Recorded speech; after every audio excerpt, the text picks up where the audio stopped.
Hello, dear soul, and welcome to the Lightbearer's Library. My name is Kate Harmony. In today's journal entry, I want to talk about comparative suffering. This is this idea that we as individuals can't feel our own suffering, acknowledge our own suffering, because there's always other people in the world that are suffering more. And in this world where there's so much chaos and so much war and so much all the stuff that's going on, it feels like, well, that there's always people that are suffering more than us. And so we use that as a way to diminish our suffering, to say, I'll just minimize my suffering because I'm clearly not suffering as much as they are, in a war zone, in wherever. And it's like, that is a secondary hurt on top of the suffering that we might already be feeling. We're then invalidating our own hurt and suffering. And I think this is really a really screwed up way of looking at it, because it looks at compassion and empathy as a finite resource that, that if I use some of my own compassion and empathy and ask for compassion and empathy from friends or family around me, then there's less compassion and empathy to go around. And that is nuts. Okay. That's not true. It's not true. So we need to start looking at this differently, because if we're going to play that game, right? If we're going to play the game of, the zero sum game of like, well, there's the only person that can suffer in the world is the person who's suffering the most. It's like, and there's only one person out of billions of people that could claim to have valid suffering. Okay, well, that's clearly ridiculous. Each of our circumstances is different. We are different human beings. And this is why I love looking at personality theory. It's like, or even us as highly sensitive people, we know that as highly sensitive people, we have a different level of sensitivity to whether it's cold. My husband is really sensitive to the cold, and some of my family who lives here in Canada, they're like, oh, just put another layer on, it's not that cold and whatever. It's like, but he's a highly sensitive man, and for him it's distressing to feel as cold as it is here, but others are more adapted to that cold, so they look on that suffering as like, just whatever. Or his sense of smell is way more heightened than other people. So he might need to open a window in order to just not feel claustrophobic and suffocated. Whereas other people would be like, I don't really smell it. What are you smelling? Right? Or sounds, right? High-pitched sounds that maybe bug some people more than others. It's like, can't you hear that sound? It's like, what sound? So all of our experiences are different, and we need to learn to not discount other people's experiences and invalidate them, because we wouldn't feel the same if we were in their position. It's like, that smell doesn't bother me, or that hurt and pain that you're feeling because your mom didn't call you the other day. It's like, all these things impact us differently, and we need to start really seeing that. Inside of our heads, we are a unique soul, and everyone around us is a unique soul. And so their suffering is big to them, and someone else's suffering is big to them. So it's like, this comparative suffering is silliness. It's like, we all can say, wow, can give the empathy, and it's like, anyway. So when we do that comparative suffering as highly sensitive people, and we say, okay, well, we know we have so much empathy and compassion for other people, and we know that they're suffering, and we can feel their suffering. So we go, okay, maybe my suffering's not as big. And then we kind of like tamp it down a little bit, and And that actually is self-harm. It's self-harm when we don't allow ourselves to feel our own suffering. And I think, in my last video, thank you for all of your kind comments and support in the big feelings that I was having. And, I've spent a few days just feeling my own suffering and giving myself that kindness and compassion towards myself to just feel it, and because that's giving myself the room to feel my own suffering as opposed to pushing it down and saying, and invalidating my own feelings. And, so, I want to go back to the idea that empathy is a limited resource and that there's less empathy now. And because I think there's a part of this that is true. As an individual with empathy and compassion, it's not a limited resource, right, within ourselves. But as a culture, there is a lot of data and studies that have gone on to say that actually our empathy as a culture as a whole has dropped. So if you're older, I'm in my 40s, and if you're older than that, you will remember a time when our culture was perhaps more empathetic. There was more people as a culture that were just more empathetic, right? So that has dropped over the years. So perhaps there is a lack of more empathetic people in our culture. So it maybe feels like a limited resource in that sense.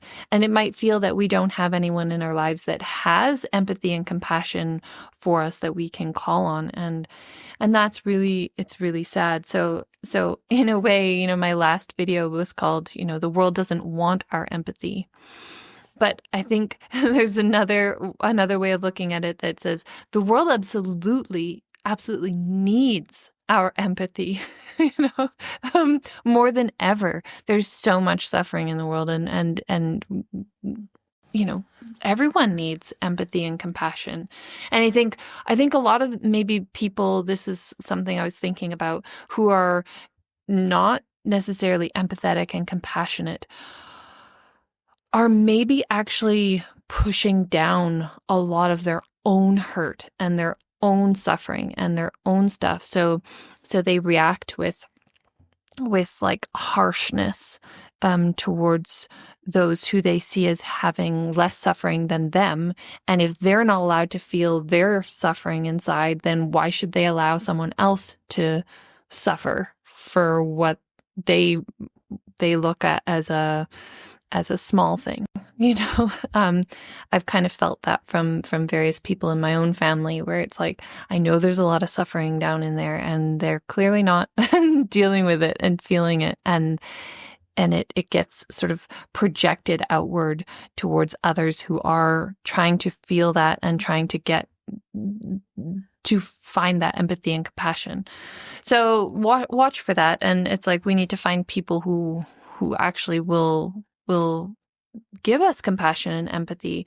And there are clearly people that will only create more pain and suffering by invalidating our pain and suffering. So watching for that. It's just not an appropriate thing to do. So if someone has done that to you, you can just let it go and say, that's not the right person for me to speak to about my own sufferings. And it's hard when, maybe we don't have anyone to talk to about that stuff. So yeah. And I think the other thing for us as HSPs, or in personality type land, as MBTI typology, I'm an INFP. So feelers in general, as opposed to thinkers, we all think and feel, okay? But just one of our main tools of looking at the world is that feeling function. Our heart is more expanded and open. So when we are highly sensitive to feelings and emotions and stuff going on in the world, we are feeling feeling everybody's struggles and pain. And so we might not want to feel like we burden other people with our own suffering and pain. And I know that I do this. I do this because I don't really talk to anyone other than my husband. It feels hard to share. It feels harder and harder. In the past, it's felt easier, but it just, with the amount of level of suffering, it feels harder it's like, I'll just keep it inside and not share it, because I don't want to, even sharing it on here on the Lightbearers Library, that felt scary and vulnerable, and like I didn't want anyone to feel bad because I was feeling bad. So it's like, it's like, so us as highly sensitive feelers, we don't want to share our pain and suffering with others so that we don't help, like, raise their level of pain and suffering. It's like, oh man, and because it's true. Like, I know when I'm listening to somebody who's got a lot of suffering, it does make me feel like a bit more overwhelmed with suffering. So we've got, and that's a sort of a separate second topic, because we're aware as highly sensitive, empathetic people of the amount of suffering. It adds to our sense of just general suffering, and we can just get overwhelmed with all of that. So it is important, and I've talked about this a lot on my channel, about turning off the news feed, turning off the email feed, unsubscribing from, social media accounts that have a lot of fear and suffering. Like, just for a time, if you're feeling overwhelmed, it's just like, okay, that's enough for me right now. I need to retreat a little bit. I need to journal about my what's going on for me and kind of take a time out. So please give yourself the permission to do that, to take a time out, because we can't. I love this thing about, like, we can't heal what we don't feel. And so over the last couple of days, I've really taken the time to cry a lot, to feel the pain and suffering that I've been feeling about being abandoned or feeling abandoned. And it's like, if I was to talk to my mom about that, she would be like, I haven't abandoned you. It's like, yeah, but that's how it feels to me, And at this moment, I'm not currently engaged in talking with her, because it's just, it's too much pain, and she's dealing with so much of her own stuff again, right? Pain and suffering. She's dealing with so much, so I'm not going to put my own stuff on her. Anyway, so I think we need to let go of the guilt, the shame, the anger, the frustration of, I shouldn't be feeling this way because, other people are feeling worse. I am a bad person for feeling this way since others have it worse than me. That's comparative suffering, and it doesn't need to be that way. It makes it feel more painful than it is. So we need to just be with our own selves. We need to have self-compassion first, self-kindness first, to feel our own feelings, because compassion is like a muscle. The more we use it on ourselves and empathy on ourselves, the better able we are to be compassionate and empathetic with others. So it's actually growing empathy, growing it when we give it to ourselves first. Because when we're pushing our own stuff down, I think there's an argument to be made that we can't actually be as compassionate and empathetic with others, because a part of us, whether you call it the, like, subconscious, unconscious, whatever, a part of us knows that we're not giving ourselves the space to feel whatever it is that we're feeling. And then we can feel maybe a sense of resentment for being kind and compassionate and empathetic with others. And obviously we don't want that either, right? So I think the easiest way maybe I know of to work through this, well, and figure it out for yourself, because we each have those things that make us feel safe. For me, having a shower and warm water, it gives me just space to cry, have a big cry all by myself. It's just my way of being able to water, right? Water is that has the emotion as of the elements, right?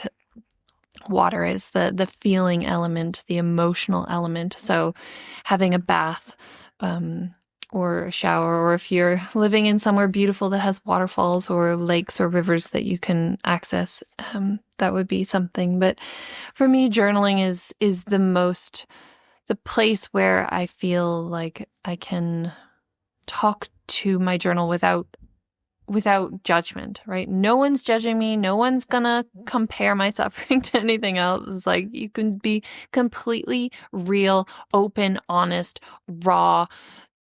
Like, just say it. Say it. Say it. And it can, like, reading past journals sometimes, I'm surprised at what comes out. I'm like, wow, I really felt a lot of whatever I was feeling, right?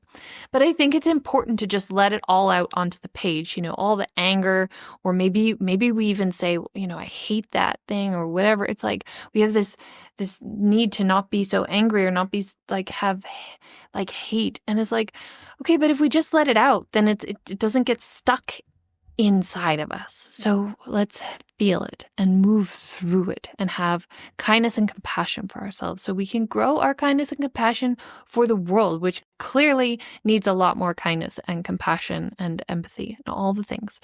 So if you have some thoughts on this, if you have guilt for feeling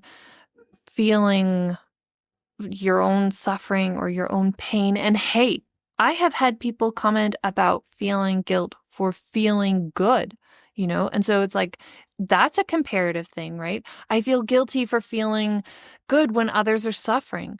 Oh, wow. Oh, wow. Okay. Please, please, please, please, please, because we all want to feel good. So if you're feeling good, celebrate that. That's so wonderful. That's wonderful. That's wonderful. Celebrate it. Because we go through seasons and cycles, and, we move through seasons. So if you're feeling good, celebrate that, because you never know, right? And really just be grateful for what we do have, if we have health, or if we have happiness, or if we have whatever, right? So if you have thoughts on that, I would love to hear from you in the comments. I so enjoy hearing from you, and yeah, seeing everybody's different perspectives. It's such a joy to me. So if this was helpful to you, please do give me a thumbs up and subscribe to the Lightbearers Library. I would love to have you here, and blessings to all of you who have gotten here to the end, and we will speak very soon. XOXO, Kate.